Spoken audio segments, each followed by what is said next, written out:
le livre des psaumes, chapitre 126.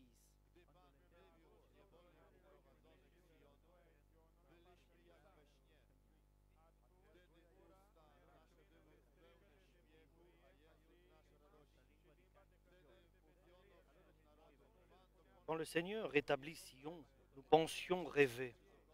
Nous ne cessions de rire et de lancer des cris de joie. Chez les autres nations, on disait, le Seigneur a fait beaucoup pour eux. Oui, le Seigneur a fait beaucoup pour nous et nous étions tout heureux. Seigneur, rétablis notre situation, comme tu ranimes les ruisseaux asséchés. Celui qui pleure quand il sème criera de joie quand il moissonnera. Il part en pleurant pour jeter la semence, il reviendra criant de joie, chargé de ses gerbes de blé. C'est un psaume de demande et de reconnaissance. Suivant la parole de Dieu, après 70 ans, après 70 ans, Dieu avait promis qu'il va changer l'exil du peuple d'Israël qui était survenu à cause de l'idolâtrie et de la transgression de la parole de Dieu. Et les années allaient se réaliser que Dieu avait préparé. Les hommes ne voyaient rien de spécial qui aurait pu faire comprendre que les 70 ans allaient être terminés. Certains attendaient. Et ces personnes qui attendaient la promesse de Dieu, Dieu préparait aussi leur cœur. Ils espéraient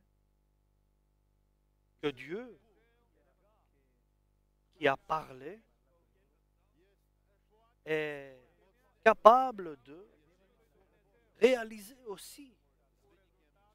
Et comme conséquence, lorsque celui qui était Cyrus, celui qui était le roi de Perse, Cyrus, le roi de Perse, tous les royaumes lui étaient à lui assujettis. Et Dieu lui a mis dans son cœur de construire le temple. Et celui qui appartient à Dieu, qu'il aille à Jérusalem construire le temple. Et il a donné des ordres, Cyrus, le roi. Et il a demandé que tous ceux qui attendent la venue de Dieu aillent à Jérusalem construire le temple. Alors il y a eu des Lévites qui se sont soulevés pour aller construire le temple de Dieu, la maison de Dieu. Ceux qui attendaient étaient prêts. Ceux qui attendaient Dieu, est intervenu par le biais de Cyrus le roi.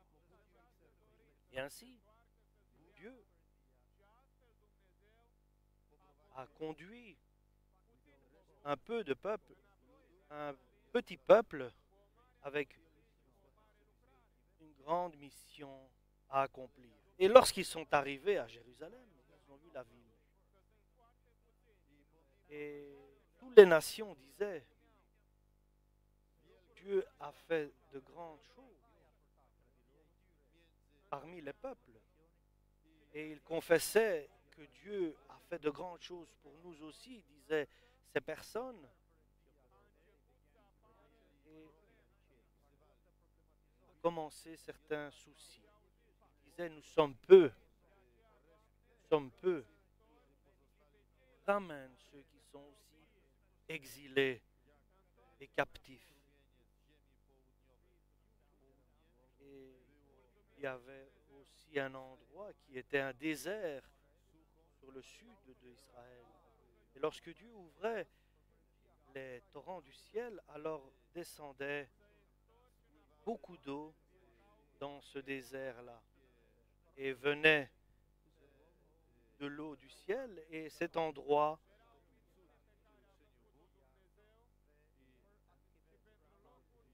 alors devenait fleuri. Et à cet endroit qui était désert, Dieu le donnait, devenait une oasis, un endroit où il y avait cette fraîcheur, cette eau qui venait et qui donnait, et qui faisait tout pousser. Et les Israéliens savaient que Dieu fait de grands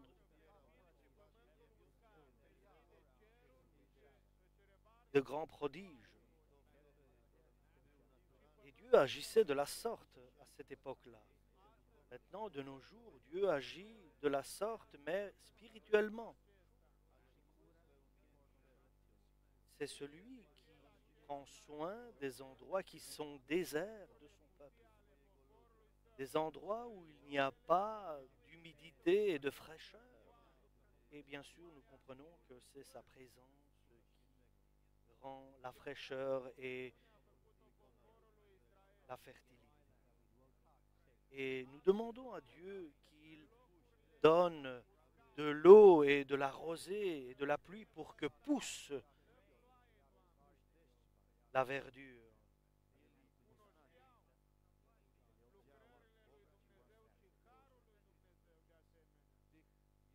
Et ces personnes croyaient et qui espéraient en la parole de Dieu, Dieu les a envoyés avec une mission bien précise. Et pas pour simplement prier pour les endroits déserts, mais pour pouvoir construire. Ils sont venus de Babylone et il y avait 6 mois de trajet. Ils avaient avec eux de l'or et des biens. Et ils avaient du blé aussi. Et lorsqu'ils sont arrivés à Jérusalem, ils se trouvent là maintenant à un endroit bien déterminé. Et ce blé, ils vont le jeter pour ensemencer avec l'espoir de voir qu'ils vont récolter et qu'ils vont bénéficier de cette récolte en espérant que Dieu va donner du bon temps nécessaire pour qu'il y ait une bonne moisson. Et il faut qu'il y ait la pluie nécessaire pour que les pousses, les semences puissent s'élever et être fertiles et donner une bonne récolte et une bonne moisson. Et le peuple d'Israël le sait et il doit prendre une décision de sacrifier ce blé qu'il a pour manger, il doit le sacrifier pour le semer, pour espérer récolter et moissonner. Il aura une abondance de semences, pas seulement pour eux-mêmes, mais pour tous les autres qui comptent venir dans Jérusalem avec Néhémie. C'est une décision. C'est une décision très importante. Je vis pas simplement de ce que je vois, mais de ma foi. Par ma foi, je vis. Je sème du peu que j'ai avec espérance de voir que cela va donner un résultat, une moisson, une récolte. Et Dieu est celui qui va envoyer une pluie nécessaire pour que mon espoir ne soit pas, que je je ne sois pas déçu de mon espoir. Et ils croient avec espérance. Ils croient que Dieu va donner la pluie nécessaire. Ils croient que Dieu va donner l'eau qu'il faut pour faire pousser les semences qu'ils auront plantées.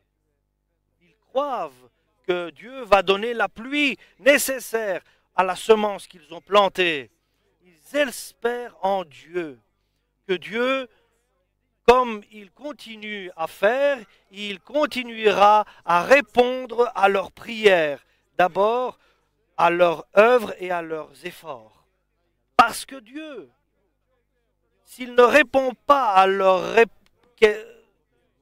requête et à notre œuvre, à nous, alors notre foi est sans valeur et alors nous sommes déçus. Mais nous espérons à l'amour de Dieu.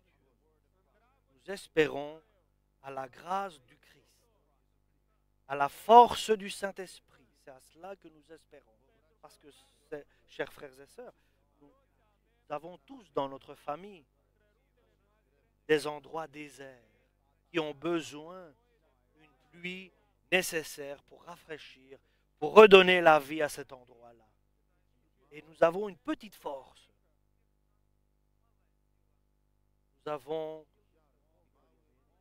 une petite semence.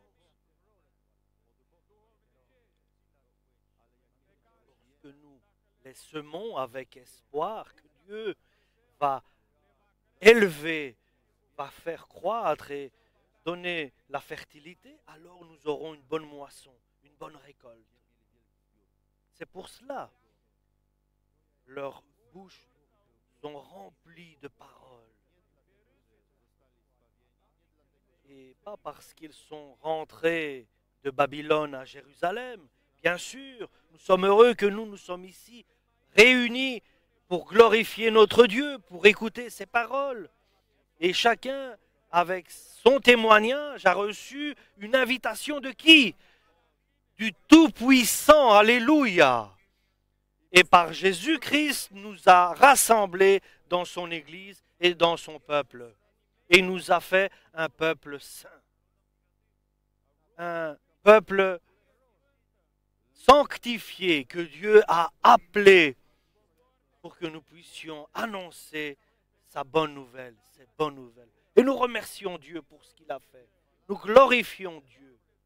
Mais nous avons aussi une douleur dans le cœur, un malaise pour les endroits déserts de notre famille et de notre entourage proche. Nous avons une douleur dans le cœur. C'est pour cela que nous prions. Nous prions avec espoir et espérance que Dieu va ouvrir les torrents du ciel, et il donnera beaucoup d'eau par les nuages, par les averses, et tous les endroits déserts rempliront d'eau, et la vie renaîtra. Et bien sûr, cela a une vision sur nos membres de la famille, sur notre patrie. Nous prions pour cela, pour que Dieu bénisse. Dieu fait revenir ceux qui étaient captifs et exilés. Alléluia. Fais revenir, Seigneur. Fais revenir ceux qui sont exilés, qui sont captifs, prisonniers. Si toi tu donnes le salut, ils seront sauvés. Fais revenir ceux qui sont loin de toi. Alléluia. Réponds à nos prières. Réponds à notre douleur, à notre souffrance, à nos pleurs et à nos larmes. Et bénis cette œuvre que nous avons faite. Alléluia. Sacrifions du peu que nous avons aujourd'hui. avec l'espoir que nous allons moissonner, récolter beaucoup et pour toujours. Parce que Dieu va donner de la pluie, une averse nécessaire avant et après. Et comme l'apôtre Jacques, le disciple Jacques nous dit, patientez, chers frères et sœurs, jusqu'au moment de la venue de Dieu par Jésus-Christ. C'est comme l'agriculteur qui attend de recevoir les biens de la terre. Il n'attend pas son bien à lui, mais le bien de la terre. Et il patiente pour cela, pour recevoir cette abondance. Et la terre de elle-même va croître la semence qu'on aura mis en elle. Et elle sera fertile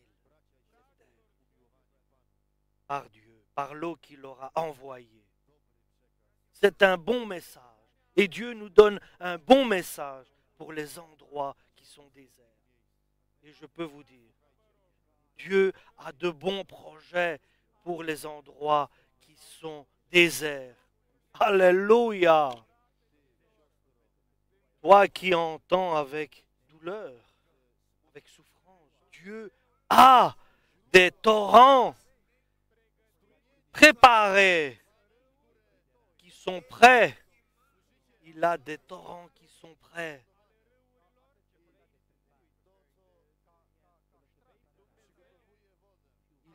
Il a préparé des fleuves qui vont conduire l'eau pour que ces eaux soient dirigées. Ces eaux de vie que Dieu enverra de son propre ciel. Alléluia! Il a tout préparé. Tout est prêt. Et nous espérons que tous ces endroits déserts, nos endroits déserts, seront inondés. Alléluia! Seront arrosés. Alléluia! Pour qu'ils puissent être fertiles et que nous ayons une bonne moisson avec abondance. Parce qu'il est bon, c'est un Dieu de gloire, parce qu'il est Dieu qui prend soin de l'endroit qui est désert. Il s'intéresse pour celui qui a peu de semences. Il s'intéresse pour donner une grande moisson et une grande récolte. Il a donné cette grande pluie, la première église apostolique dont Dieu a béni, où l'évangile a été annoncé dans le monde entier. Et maintenant, nous attendons, nous patientons comme les agriculteurs. Nous espérons, nous semons et nous attendons.